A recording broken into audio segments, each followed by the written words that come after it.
Good afternoon बच्चों, आज हम पढ़ने वाले हैं एक बहुत अच्छा और इंटरेस्टिंग और नया टॉपिक जिसका नाम है order of adjective. Order of adjective. इसको स्टार्ट करने से पहले एक बार एडजेक्टिव को थोड़ा सा ब्रीफ करके देख लेते हैं कि हम एडजेक्टिव जानते हैं या नहीं जानते। स्टार्ट करते हैं एडजेक्टिव की डेफिनेशन से। हम जानते हैं एडजेक्टिव की डेफिनेशन, रिवीजन करते हैं एक बार। An adjective is a word that qualifies a noun. It adds something to its meaning. Adjective क्या करता है? Adjective noun को qualify करता है।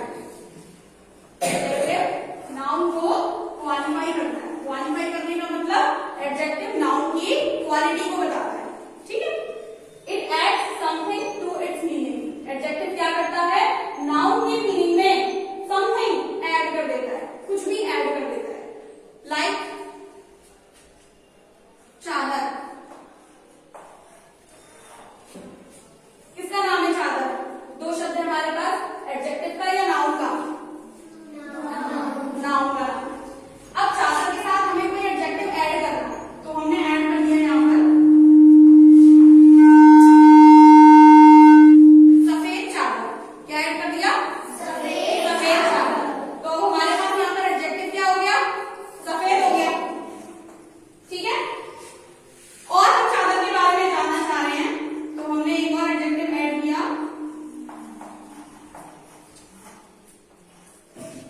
क्या हुआ ये? नई चादर। सफेद की चादर है और नई की चादर है। एक और हमने ऐड किया इसके साथ एडजेक्टिव,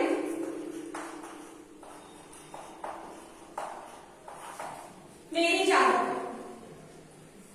चादर सफेद भी है, चादर नई भी है और चादर मेरी भी है। ये तीन चादर की विशेषताएं हैं। ये तीन चादर के साथ हमने एडजेक्टिव ऐड किए। अलग अलग लिखे हुए हैं अभी। अगर हम इन तीनों एडजेक्टिव्स को एक साथ लिखना चाहें तो कैसे लिख सकते हैं? देखिए मैं लिखती हूँ।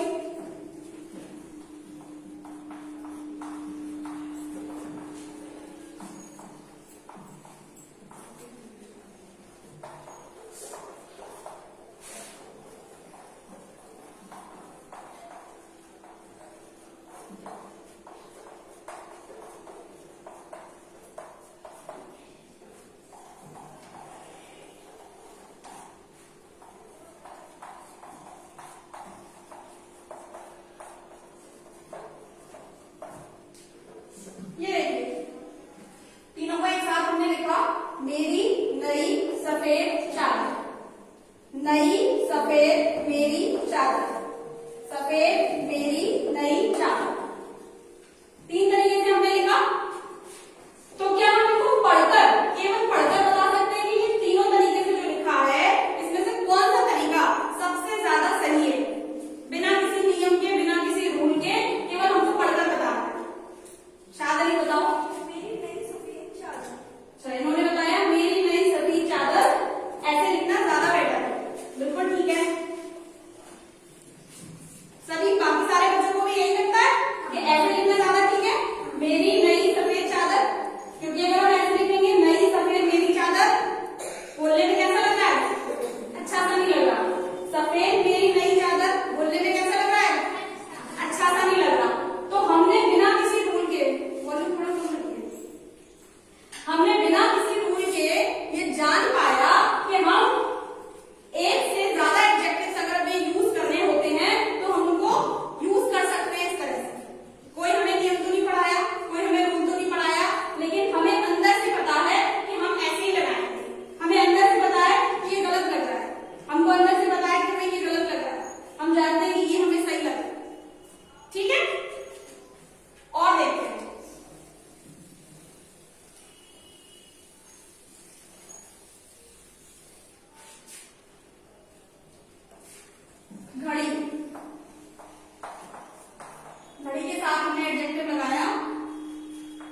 यह चाइनीज घड़ी, चाइनीज महंगी यह घड़ी।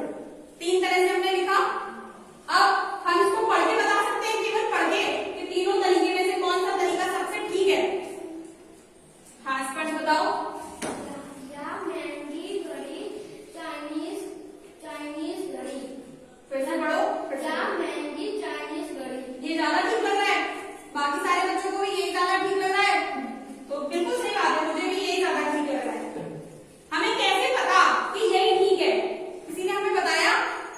किसी ने हमें नहीं बताया, हमें पहले से पता है। इसका रीजन पता है क्या है? हम हिंदी स्पीकर, इसका मतलब हम हिंदी बोलते हैं। सिंस हम हिंदी बोलते हैं, इसलिए हिंदी की शब्दों को कैसे जोड़ना है, कैसे कौन सा शब्द आगे करना है, कौन सा शब्द पीछे करना है, ये हमको पता चल जाता है, ऑटोमेटिकली पता चल जाता है, अपने आप पता चल जाता है। इसके लिए हमें किसी रूल की, किसी नियम की जरूरत नहीं होती है। लेकिन इंग्लिश के शब्दों को हमें कैसे यूज करना है, कौन सा शब्द आगे रखना है, कौन सा पीछे रखना है, ये हमें पता नहीं चल पाता। ये किसको पता चल जाता है? जो इंग्लिश स्पीकर होते हैं, ये उनको पता चल जाता है। हम हिंदी स्पीकर हैं, तो हमको हिंदी के आसान लगते हैं, शब्दों को आगे पीछे करना कैसे करते हैं हमें आसान लगता है। लेकिन इंग्लिश क्योंकि हम नहीं बोलते हैं, तो इंग्लिश में हमें किसकी नीड पड़ती है? रूल्स की नीड पड़ती है। किसकी नीड पड़ती है? रूल्स की। तो हिंदी के एडजेक्टिव्स को लेकर हमें कोई नियम नहीं पढ़ना, हम अपने आप कर लेंगे। ठीक, हमें नियम किसके लिए पढ़ना होता है? इंग्लिश के लिए पढ़ना होता है। देखिए कैसे।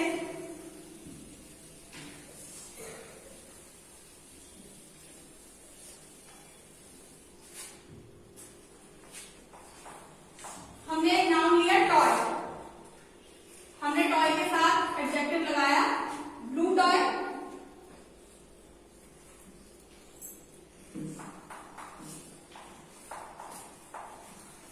एक्स्ट्रा टॉय,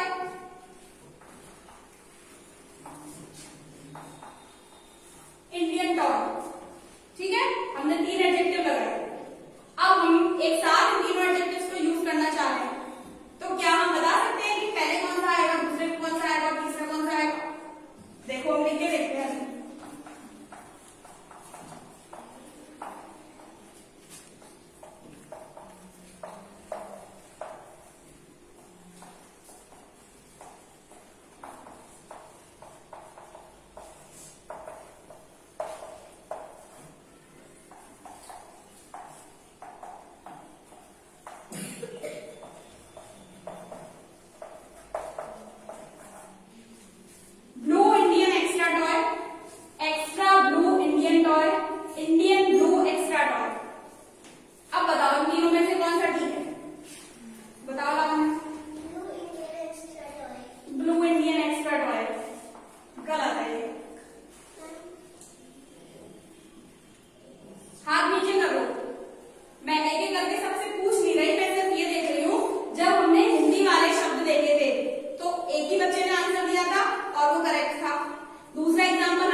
बहुत ज्यादा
ये भी एक डिटरमाइनर है, द ये भी डिटरमाइनर है, दिस ये भी डिटरमाइनर है, माई ये भी डिटरमाइनर है।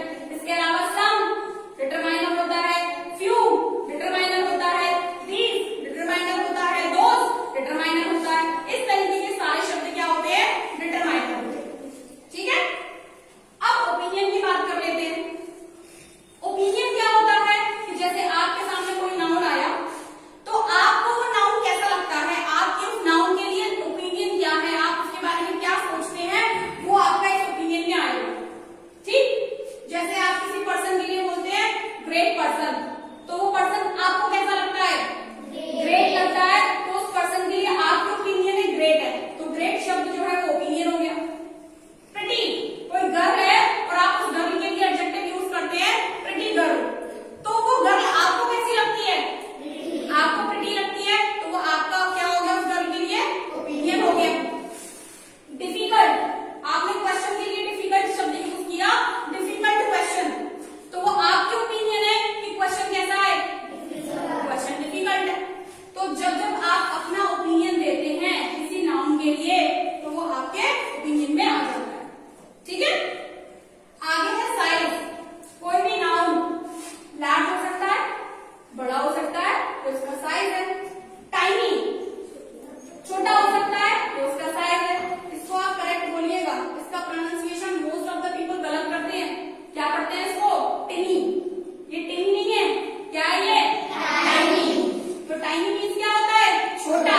साइज हो गया लिटिल, छोटा सा, ये भी इसका साइज हो गया। बिग, बड़ा, ये भी उसका साइज हो गया। तो अगर ऐसे शब्द आते हैं तो ये किसमें जाएंगे? साइज में जाएंगे। ठीक है, क्वालिटी। क्वालिटी का